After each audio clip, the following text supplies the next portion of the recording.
Lorry ಚಾಲಕನೋರ್ವನ ಅಜಾಗರೂಕತೆಯ ಚಾಲನೆಯಿಂದಾಗಿ ರಸ್ತೆಯಂಚಿನಲ್ಲಿ park ಮಾಡಲಾದ ದ್ವಿಚಕ್ರ ವಾಹನಗಳು ಕಾರೊಂದರ ಸಹಿತ ವಿದ್ಯುತ್ ಕಂಬಕ್ಕೆ ಡಿಕ್ಕಿಯಾಗಿ ತಗ್ಗು ಪ್ರದೇಶದಲ್ಲಿ ನಿಂತಿದೆ.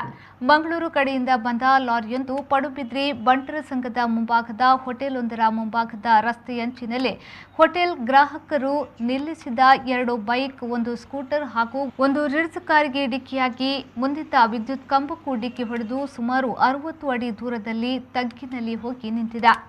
ಅಪಘಾತದ ಸಂದರ್ಭ ಈ ಭಾಗದಲ್ಲಿ ಯಾರೂ ಇಲ್ಲದ ಪರಿಣಾಮ ಪ್ರಾಣಾಪಾಯ ಸಂಭವಿಸಿಲ್ಲ.